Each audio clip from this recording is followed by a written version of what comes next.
안녕하세요. 저는 한때 우체국 직원으로 일을 하다 지금은 한 아이를 키우고 있는 여자입니다. 시골에 있는 우체국이라 젊은 사람들보단 타지에 사는 자식들에게 농사지은 곡식을 보내시거나 푼돈이라도 저금을 하시려는 할머니, 할아버지들이 많이 오시는데요. 특히 할머니들을 볼 때면 돌아가신 저희 시어머니가 많이 생각난답니다. 제가 여러분들에게 들려드릴 이야기는 바로 시어머니에 대한 이야기입니다. 저는 같이 일하는 선배의 소개로 저와 4살 차이가 나는 남편을 만났습니다. 성실하고 다정한 사람이었죠. 한눈에 반할 정도로 썩 마음에 드는 사람은 아니었지만 제 말을 귀 기울여서 들어주고 세심하게 챙겨주는 모습에 반해 몇 번 더 만남을 가졌습니다. 그러다가 알게 된 사실인데요. 남편이 어렸을 때 열병을 심하게 앓아 한쪽 귀가 잘 안 들리게 되었다고 하더군요. 한쪽 귀가 잘 안 들리게 되면서 다른 한쪽 귀도 점점 더 어두워졌고 그래서 상대방의 말에 더 귀 기울이고 집중하는 버릇이 생긴 거라고 하더군요. 제 말을 집중해서 들어줬던 게 저에 대한 배려가 아니라 잘 들리지 않는 장애를 가지고 있어서였던 겁니다. 솔직히 그 모습이 참 마음에 들었는데 말이죠. 아무튼 약간의 오해는 있었지만 수더분하고 세심하고 다정한 남편이 마음에 들었습니다. 뭐든 솔직하게 먼저 알려주는 것도 믿음이 갔고요. 남편은 홀어머니 밑에서 혼자 자랐대요. 남편이 태어나기도 전에 시아버님이 지병으로 돌아가시고 어머니가 시장에서 반찬 가게를 하시며 남편을 키웠다고 하더군요. 저는 남편을 만날 때마다 그에 대한 이야기를 하나씩 들으며 더욱 가까워졌고 8개월을 만나다가 드디어 결혼을 하게 되었습니다. 저희는 시어머니 가게가 있는 시장 근처에 신혼집을 마련했고요.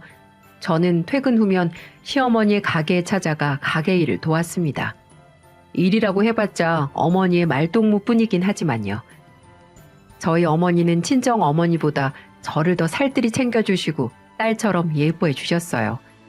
가게 문을 닫고 퇴근할 때도 집에 가서 아범과 먹으라며 제가 좋아하는 반찬을 하루도 빠짐없이 챙겨주시곤 하셨죠. 일을 마친 어머니도 혼자서 식사를 하셔야 하니까 저희 집에 같이 가서 먹자고 해도 한사코 거절하며 반찬만 한가득 들려주시는 배려 넘치는 시어머니였습니다. 고부간의 갈등이라는 건 먼 세상 이야기처럼만 느껴졌죠. 이런 시어머니라면 정말 마음 터놓고 친엄마처럼 지낼 수 있다고 생각했습니다. 제 결혼 생활은 그렇게 아무 문제 없이 행복하기만 했어요. 어느 날이었습니다. 여느 때와 같이 출근을 했는데 갑자기 어지럽고 속이 좋지 않더라고요. 저는 조퇴를 하고 병원을 찾았어요. 그런데 의사 선생님이 내과 말고 산부인과로 가야겠다고 하시는 겁니다. 임신일 가능성이 높다고 하시더군요. 떨리는 마음으로 산부인과에서 진료를 받았습니다. 정말 임신이었어요. 드디어 저희 부부에게도 축복이 찾아온 거죠. 곧바로 남편에게 전화를 걸어 우리의 아이가 생긴 것 같다고 알렸죠. 뛸 듯이 좋아하는 남편의 목소리가 쩌렁쩌렁 울리더라고요. 저는 한달음에 어머니에게 달려갔습니다. 어머니, 저 임신했대요. 용구 씨 아이가 생겼어요. 아가, 뭐라고 했니? 정말 아이가 생겼니? 아이고, 우리 며느리 네가 복덩이구나. 고맙다, 고마워. 용구 씨한테도 전화했는데요. 너무 좋아하더라고요. 이제 용구가 애비가 되는구나. 내가 오래 살다 보니 우리 용구 결혼하는 것도 보고 애비 되는 것도 보는구나. 이제 여한이 없다. 고맙다, 아가. 아니에요. 다 어머니 덕분이죠. 용구 씨도 퇴근 후에 바로 오기로 했으니까 오늘은 정말 저희 집 가서 같이 식사하세요. 네? 그래, 그러자꾸나. 그래야지. 우리 복덩이가 생긴 날인데 이 할미가 축하를 해야지. 남편은 이제 아들, 딸 구분 말고 딱 3명만 더 낳자고 농담처럼 말하더라고요. 저도 혼자 자란 남편의 외로움을 잘 알기에 그러자고 약속했습니다. 어머니는 건강하게 출산을 하려면 몸조리를 잘해야 한다면서 이제 반찬 가게에는 나오지 말라고 신신당부를 하시더라고요. 아니에요, 어머니. 임신할수록 더 부지런히 움직여야 좋대요. 이 애는 그러면 절대 안 돼. 항상 몸조심을 하고 안정을 찾아야 해. 몸이 무거워지면 더 움직이기 힘들 거다. 걱정 마세요. 제가 얼마나 튼튼한데요. 그렇게 시간은 쏜살같이 흘렀고 출산일이 점점 임박해지고 있었습니다. 저와 저희 남편은 미리 준비해둔 아이용품을 정리하며 시간을 보내고 있었어요. 그런데 여보, 걱정 하나가 생겼어. 무슨 걱정? 내 귀가 잘 안 들리잖아. 아이가 쫑알쫑알 말을 하게 될 텐데 내가 잘 못 들으면 어떡하지? 아이 말을 잘 들어주는 좋은 아빠가 되고 싶은데 말이야. 그런 걱정하지 마. 내가 오빠한테 항상 큰 소리로 말하잖아. 그걸 잘 보고 자란 우리 애는 오빠 귀에 잘 들리도록 큰 목소리로 말하게 될 거야. 정말 그럴까? 그럼 당연하지. 그러니까 그런 생각 말고 우리 아이 잘 키울 생각이나 하자고요. 행복한 나날을 보내고 있던 우리에겐 남편의 작은 장애쯤은 전혀 문제가 되지 않았습니다. 이 행복이 깨지지 않고 영원했으면 좋겠다는 생각이 절로 들 만큼 좋았습니다. 그렇게 우린 도란도란 이야기를 하며 잠자리에 누웠는데 남편에게 한 통의 전화가 걸려왔어요. 남편의 단짝 친구가 심근경색으로 갑작스럽게 세상을 떠났다는 연락이었습니다. 저도 알고 있는 분이었어요. 오래전부터 남편과 알고 지낸 친한 친구였죠. 남편의 표정은 무척 어두웠습니다. 남편은 서둘러 옷을 갈아입고 빈소에 갈 채비를 했어요. 저도 남편과 함께 장례식장에 다녀올 생각으로 준비를 했죠.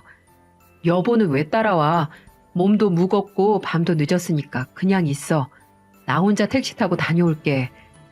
친한 친구의 갑작스런 죽음으로 정신이 없을 남편이 걱정됐지만 남편의 만류에 집에서 기다리기로 했습니다. 하지만 그 선택이 평생 후회로 남을 줄 누가 알았겠습니까? 왠지 모를 불안감에 장례식장에 도착해서 꼭 제게 전화하라는 당부를 했죠. 그리고 얼마 후에 남편에게서 잘 도착했다는 전화가 걸려왔습니다.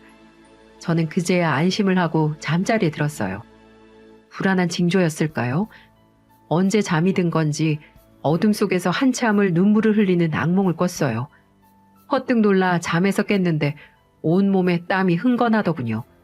저는 이상한 예감을 지울 수가 없었습니다. 바로 그 순간 제 휴대전화가 울리더군요. 모르는 번호였어요. 이런 새벽엔 전화 올 곳이 없는데도 말이죠. 심장이 쿵쾅쿵쾅 요동을 쳤습니다. 저는 떨리는 손으로 전화를 받았습니다. 여보세요? 경찰서입니다. 혹시 장용구 씨 가족 되십니까? 경찰서요? 왜요? 용구 씨한테 무슨 일이 생겼나요? 네, 정용구 씨가 사고를 당해서요. 가로등도 없는 찻길에서 그만 뺑소니 사고를 당했습니다. 네? 뭐라고요? 그 사람 많이 다쳤나요? 생명엔 이상 없는 거죠? 어느 병원이에요? 죄송합니다. 정용구 씨는 발견 당시 사망해 있었습니다. 지금 병원에서 사망 시간을 추정 중에 있고요. 워낙 사람이 다니지 않는 시간이기도 해서 사고 정황을 파악하기가 힘이 드네요. 일단 병원에 오셔서 확인을 좀 해주셔야 할 것 같습니다. 하늘이 무너지는 것만 같았습니다. 몇 시간 전까지만 해도 저와 함께 아기용품을 정리하며 좋은 아빠가 되고 싶다고 했던 남편이었어요. 그런 남편이 갑자기 죽었다니요. 도무지 믿기지가 않았습니다. 저는 정신없이 병원으로 달려갔어요. 무슨 정신으로 달려온 건지 신발 한 짝도 신지 못하고 남편에게 달려갔습니다. 교통사고 환자로 들어온 장용구 씨 아내인데요. 용구 씨, 아니 장용구 씨 어디 있어요? 네, 이쪽으로 오세요. 간호사는 절 안치실로 안내하더군요. 사망했다는 말은 들었지만 막상 안치실로 향하니 하늘이 빙글빙글 돌며 샛노래졌습니다. 남편은 싸늘한 시신으로 누워 있었어요. 저와 뱃속에 있는 아이에게 인사도 하지 않고 그렇게 멋대로 떠나버렸습니다. 얼마나 원망스럽던지 전 남편의 시신을 앞에 두고 엉엉 울음을 터뜨렸습니다. 겨우 정신을 차린 전 시어머니에게 전화를 걸었어요. 어머니 혼자 힘들게 키운 외동아들이에요. 어떻게 이 이야기를 전해야 할지 막막하기만 했습니다. 여보세요? 새아가니? 이 시간에 웬일이야? 어머니의 목소리에 또 눈물이 터져 나오고 말았습니다. 어머니, 아가, 무슨 일이냐? 배라도 아픈 거니? 혹시 배에 통증이 오는 거야? 어디냐? 내가 바로 가마. 울지만 말고 어서 말을 좀 해봐. 아니면은 애비랑 싸운 거요? 용구가 너한테 뭐라고 하든? 내가 이놈의 자식을 혼쭐을 내줘야겠구나. 어머니, 용구 씨가 교통사고를 당했대요. 어? 우리 용구가? 많이 다쳤어? 어디냐? 우리 용구가 있는 병원이 어디야? 어머니, 죄송해요. 아가, 우리 용구가 많이 다친 거니? 수술이라도 해야 한대? 어머니, 용구 씨가요? 죽었어요. 전화를 끊고 얼마 뒤 넋이 나간 어머니가 병원에 들어섰습니다. 제 부축을 받으며 안치실로 들어오신 어머니는 한참을 용구 씨를 붙들고 오열을 하셨죠. 제 기억은 거기까지입니다. 저는 어머니가 우시는 모습을 보곤 기절을 했다더군요. 제가 정신을 차렸을 때 전 병원 침대에 누워 있었습니다.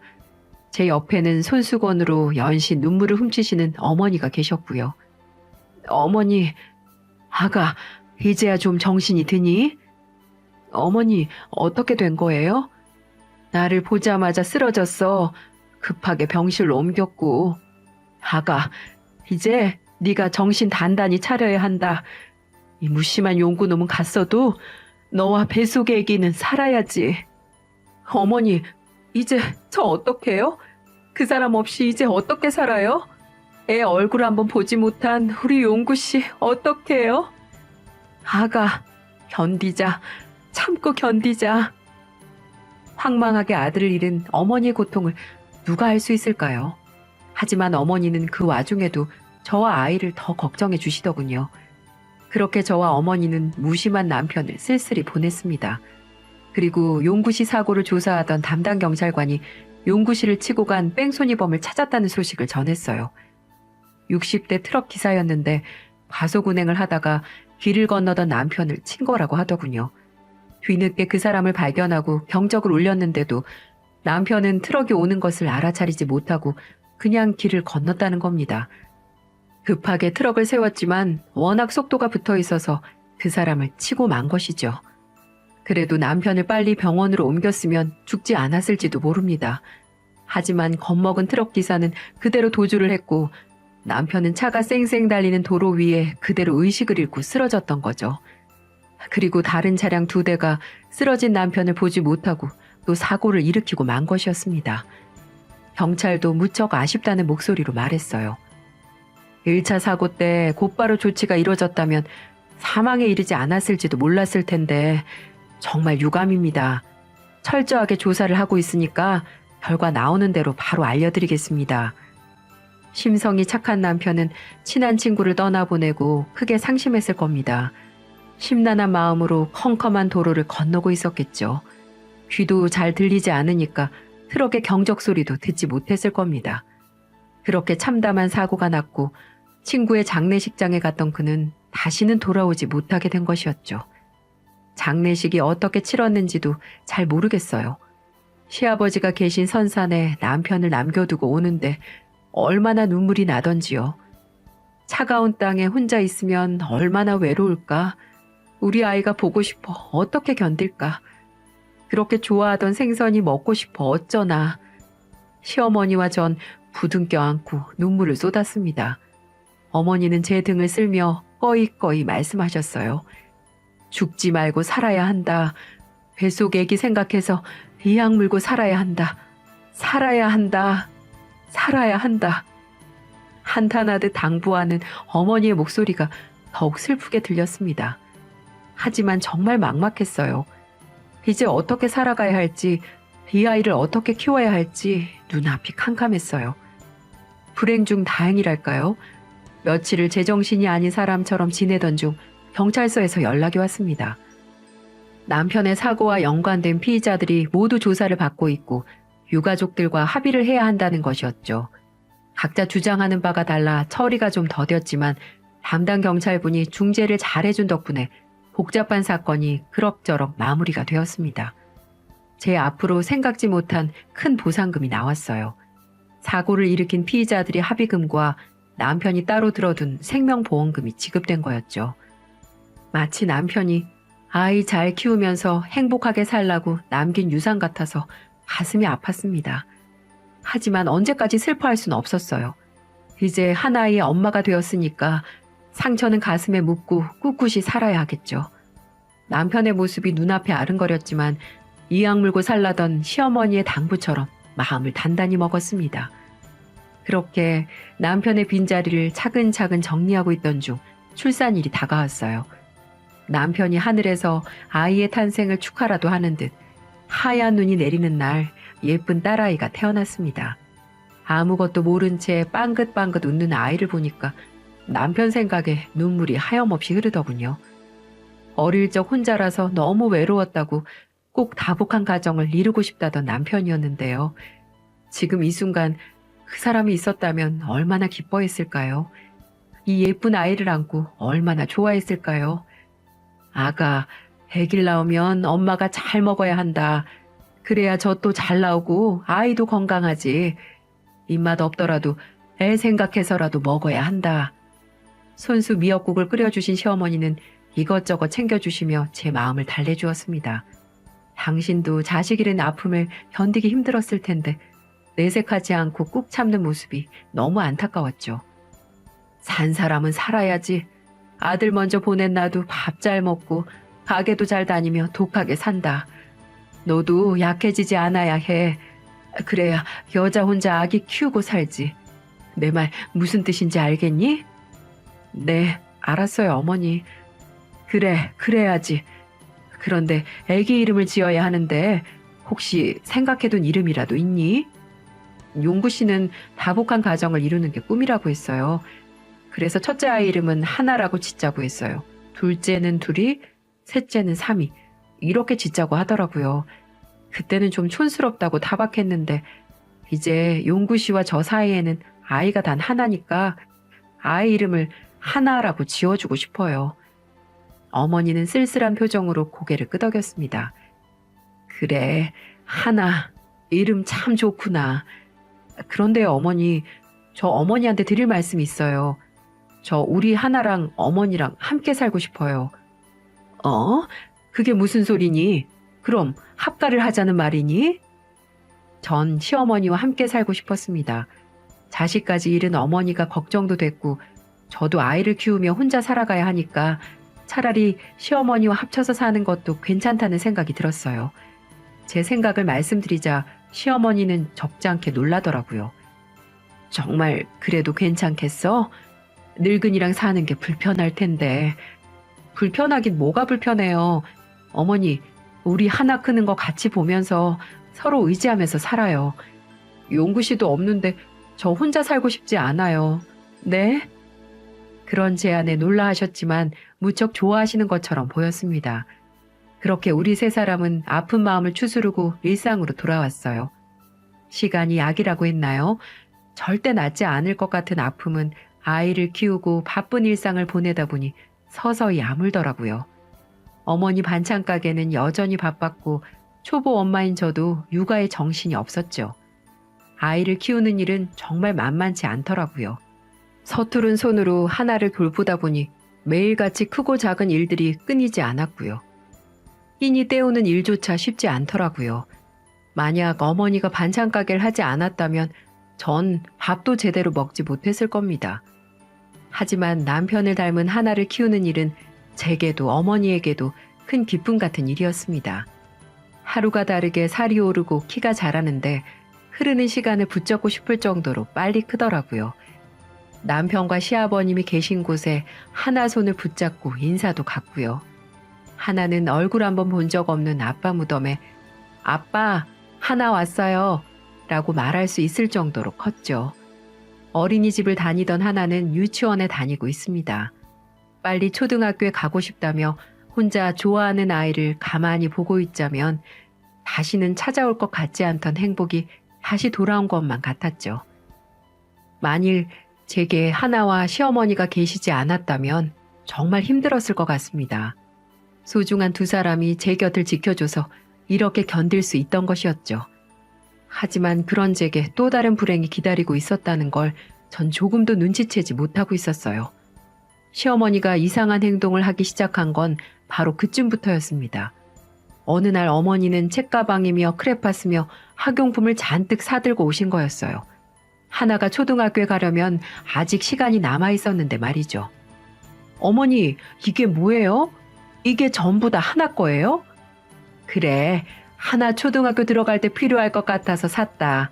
잘 보관했다가 챙겨주렴. 학교 가려면 한참 남았는데 벌써부터 준비를 하고 그러세요. 세월이라는 게 눈 깜짝할 새 가잖니. 잔소리 말고 잘 챙겨줘. 좀 이상하게 생각됐지만 손녀딸을 워낙 예뻐하시니까 그럴 수도 있겠다 싶어 무심코 넘겼습니다.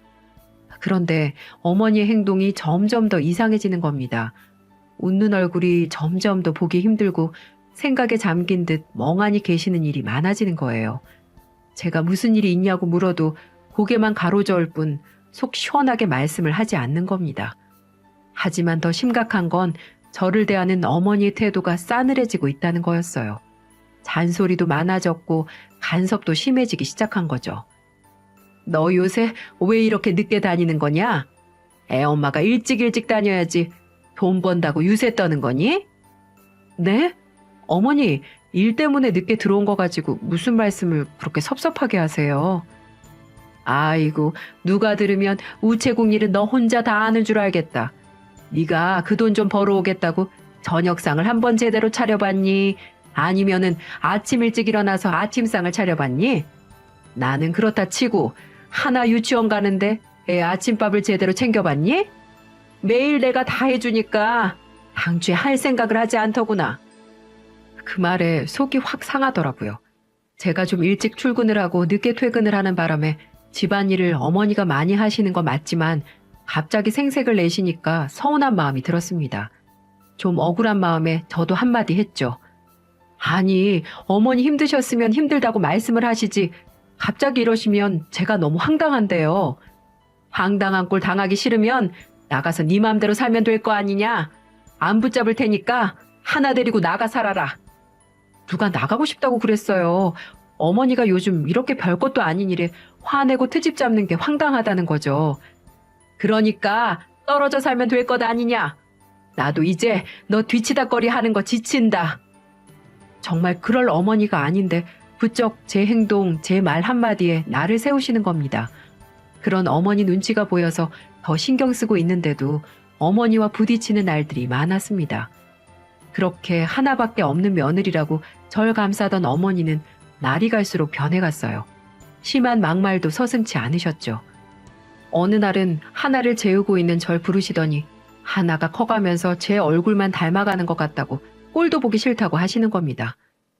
애미야, 하나쟤는 크면 클수록 너만 닮아가는구나. 이상하게 내 아들 용구 얼굴은 찾아볼 수가 없어. 아유, 요새는 하나 얼굴이 보기가 싫다. 어머니, 그게 무슨 말씀이세요? 하나는 용구 씨를 빼다 박았는데요? 그리고 제 딸이기도 하니까 저도 당연히 닮았겠죠. 아무리 봐도 내 눈에는 용구 얼굴이 하나도 없다. 또 모르지. 진짜 내 아들 자식이 맞는지 그걸 누가 알겠냐? 예? 어머니, 말씀이 좀 심하세요. 됐다. 아니면 말지. 시어머니한테 따지고 그러냐? 어서 가서 잠이나 자라. 정말 너무 서운해서 눈물이 핑 돌더라고요. 하지만 어머니는 매번 이런 식이었어요. 말도 안 되는 억지를 쓰는 날도 많았고요. 그래도 저는 어머니를 이해하려 애썼습니다. 하나가 커가면서 먼저 떠나보낸 아들이 더 그리우신가 보다라고 생각했어요. 그렇지만 어머니와 툭탁대는 날이 잦아졌고 어머니와 저의 관계는 점점 서먹해지고 있었습니다. 그러던 어느 날이었어요. 퇴근을 하고 유치원에 있던 하나와 함께 집에 돌아왔는데요. 어머니 반찬가게 옆에서 신발 가게를 하시는 박씨 할아버지가 어머니와 함께 집에 계시는 겁니다. 어머, 아저씨가 어쩐 일로 저희 집까지 오셨어요? 하나애미한테 할 말이 있어서 왔지. 할 말이요? 무슨 말이요? 박씨 할아버지와 시어머니는 저를 앉혀놓고 이렇게 말씀하시는 겁니다. 내가 말이지, 자네 시어머니랑 함께 살기로 결정했어. 나도 혼자 된 지 오래됐고 늙음하게 서로 의지하면서 살아보려고. 네? 아니 그게 무슨... 너무 갑작스런 말에 망치로 머리를 한 대 얻어맞은 듯 했습니다. 시어머니는 어리둥절해하는 저에게 설명을 하시더군요. 일찌감치 남편 잃고 하나애비 키우면서 외롭게 살았다. 이제 나도 마음 맞는 사람이랑 남은 인생을 살고 싶구나. 어머니, 무슨 말씀이세요? 어머니가 왜 혼자 살아요? 젊어서 혼자 용구시 키우시느라 고생하신 건 알아요. 그렇지만 지금은 저도 있고 어머니 손녀 하나도 있잖아요. 나는 영감 하나 만나서 같이 살면 안 되는 거니?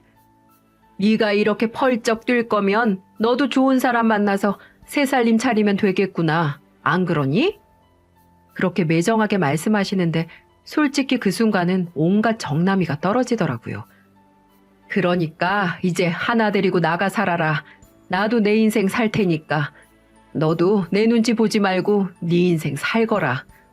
네, 알겠어요. 무슨 말씀인지 알겠어요. 빠른 시일 내에 하나랑 둘이 살 곳 알아봐서 나갈게요. 그래, 아주 잘 생각했다. 기왕이면 눈에 띄지 않게 멀리 떨어진 곳으로 알아봐라. 어머니, 진짜 너무하세요. 정말 속이 상했습니다. 남편을 잃고 하나와 어머니를 의지하며 살았는데 이렇게 쫓겨난다는 게 믿기지 않았습니다. 아무리 생각해도 이 갑작스러운 상황들을 받아들일 수가 없었어요. 몇 번 더 어머니와 대화를 나눠봤지만 돌아온 건 싸늘한 반응뿐이었죠. 어머니는 이제 각자의 인생을 사는 게 좋겠다며 빨리 하나와 살 집을 알아보라고 하셨어요. 어쩌다가 박씨 할아버지와 살겠다는 생각을 하시게 된 건지 어머니의 결심은 굳건했습니다. 저는 더 이상 어머니를 설득하기가 어렵다는 걸 깨달았습니다. 집 한 채 구할 돈은 있었어요. 원래 시어머니와 함께 더 넓은 집으로 옮기려고 준비해둔 자금이었는데 뜻밖에도 제가 쫓겨나게 되면서 쓰게 된 셈이었죠. 그래도 어머니가 계신 곳과 가까운 곳에 집을 얻고 싶었습니다. 그런데 어머니가 펄펄 뛰며 기왕 갈 거면 서울로 가라는 것이었어요. 당신도 제 눈치 보지 않고 살려면 그게 훨씬 편하다는 것이었죠. 어차피 하나 공부도 시키려면 서울이 더 낫다며 무작정 등을 떠미시는 겁니다. 어찌나 서운하고 속이 상하던지 전 그런 시어머니를 다시는 보지 않겠다고 다짐했어요. 항상 친딸처럼 대해주셨던 어머니가 어떻게 남자를 만났다고 저렇게 돌변할 수 있을까요? 그렇게 저와 하나는 정들었던 고향을 떠나 서울로 자리를 잡았습니다. 어머니도 어머니였지만 차라리 하나도 좁은 시골 마을보단 도시에서 공부하고 자라는 게 더 좋을 것 같다는 생각도 들었고요. 하지만 낯선 곳에서 적응하는 건 쉬운 일이 아니었습니다. 간신히 두 사람이 살 집은 구했지만 새로운 직장도 알아봐야 했고 하나가 다닐 유치원도 찾아야 했죠. 아는 사람들의 도움으로 조금씩 서울살이에 적응하기 시작했습니다. 어느 날 하나가 제게 묻더라고요. 엄마, 할머니는 왜 안 와? 이제 우리 할머니랑 같이 안 살아? 태어나서 단 한 번도 할머니 없이 살아본 적 없는 하나가 할머니가 없는 상황을 이해할 수 없었겠죠. 하나야. 이제 할머니는 우리랑 같이 살지 않고 떨어져 사는 거야. 이제 엄마랑 단둘이 이곳에서 사는 거야. 알겠지? 할머니 보고 싶은데. 하나도 할머니를 보고 싶어 하는 것처럼 어머니도 많이 보고 싶겠죠. 그래도 남편의 피부치인데 아무리 냉정하게 구셨어도 왜 하나가 보고 싶지 않겠습니까? 전 한참을 망설이다가 어머니께 메시지를 보냈습니다. 이사도 잘했고 적응도 잘하고 있다며 안부를 건넸죠. 그리고 집 주소도 보내서 하나 보고 싶으면 언제든 올라오셔도 된다고 말했습니다. 하지만 답장은 오지 않았어요. 어머니는 아픈 과거를 모두 버리고 새 인생을 살고 싶으신 것 같았죠. 마음이 무척 아팠지만 어쩔 수 없는 일이었습니다. 저도 그런 시어머니를 잊고 살 수밖에 없었어요. 그러던 어느 날 집으로 택배 상자 하나가 오더라고요. 어머니가 보내신 거였습니다. 전 서둘러 상자를 열어봤어요. 평소 하나와 제가 좋아하던 반찬들이 가득 들어있었어요. 절 서울로 내쫓고 연락도 하지 말라던 어머니셨는데 정성스럽게 반찬을 만들어 보낸 것이었습니다. 전 어머니께 전화를 걸었어요. 하지만 받질 않으시더군요. 당신의 새 인생 때문에 손녀딸을 떠나보낸 것이 미안하셨던 거겠죠. 겉으론 냉정하게 굴었어도 마음 한구석엔 그런 마음이 있던 것이었습니다. 상자에 꼼꼼하게 싼 반찬들이 그렇게 말을 하고 있었어요. 전 조용히 어머니의 마음만 받기로 했습니다. 그렇게 손녀딸과 저에 대한 사랑을 표현하려는 마음을 굳이 막고 싶진 않았거든요. 시어머니는 매달 꼬박꼬박 잊지 않고 반찬을 보내셨어요. 그것이 마치 서로의 안부라도 묻는 것처럼 몇 년째 계속 이어졌습니다. 사람은 밥심이 제일이라며 절대 밥 굶고 다니지 말라던 어머니셨는데 전 그런 어머니가 당부하는 것처럼 생각하며 반찬이 올 때마다 꼬박꼬박 챙겨서 잘 먹었습니다. 그러던 어느 날이었습니다. 어머니가 보내온 택배 상자가 또 도착을 했는데 상자가 유독 크고 무거웠죠. 그 속에는 평소 보내오던 양보다 훨씬 많은 반찬들이 들어있었어요. 그리고 편지도 한 장 들어있었죠. 몇 년 만에 어머니가 제게 편지를 보내오신 거였습니다. 저는 떨리는 손으로 편지를 열어 꾹꾹 눌러 쓴 글자를 읽었습니다. 편지에 담긴 내용은 정말 충격적이었어요. 저는 제 가슴을 치며 한참을 통곡할 수밖에 없었어요. 편지 속에는 시어머니가 제게 매정하게 군 이유와 미안함이 빼곡히 적혀 있었어요. 사실 어머니는 큰 병을 앓고 계셨던 거였어요. 어느 날 몸이 좋지 않아 검진을 받았는데 췌장암 판정을 받았다는 것이었습니다. 당신이 살 날이 얼마 남지 않았다는 걸 알고 제게 짐이 되지 말아야겠다고 생각하셨대요. 그래서 일부러 냉정하게 굴며 절 쫓아내듯 떠나보내셨던 거였죠. 이 사실을 제가 알게 되면 끝까지 병수발을 들 거란 걸 알고 계셨던 거였죠. 어머니는 그게 싫으셨답니다. 눈에 넣어도 아프지 않을 손녀와 며느리를 힘들게 하고 싶지 않으셨대요. 어차피 죽고 떠날 몸인데 당신이야 아무렴 어떻겠냐고 생각했다는 거였답니다. 하지만 이제 시간이 얼마 남지 않았다고 합니다. 마지막으로 저와 하나를 꼭 한번 보고 싶다는 부탁이었어요. 저는 편지를 읽고 그 길로 하나를 데리고 어머니에게 내려갔습니다. 어머니는 호스피스 병동에 머물고 계셨어요. 제가 어머니를 안 보고 지낸 시간 동안 어머니는 많이 수척해지셨고 또 쇠약해졌더군요. 어머니, 저 왔어요, 어머니. 응? 하나 애미가 왔구나. 아유, 우리 하나도 왔니? 어머니는 눈물을 글썽이며 저와 하나를 반겼습니다.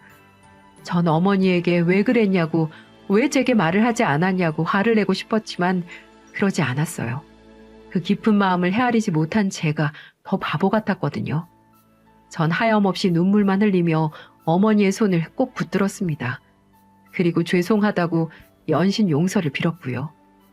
어머니는 앙상하게 야윈 손으로 제 눈물을 닦아주셨습니다. 괜찮다, 아가.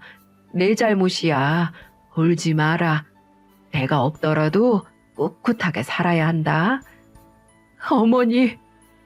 어머니 곁에는 신발가게 할아버지도 계셨습니다. 할아버지는 따로 절 불러내며 그동안의 사연을 설명해 주셨어요.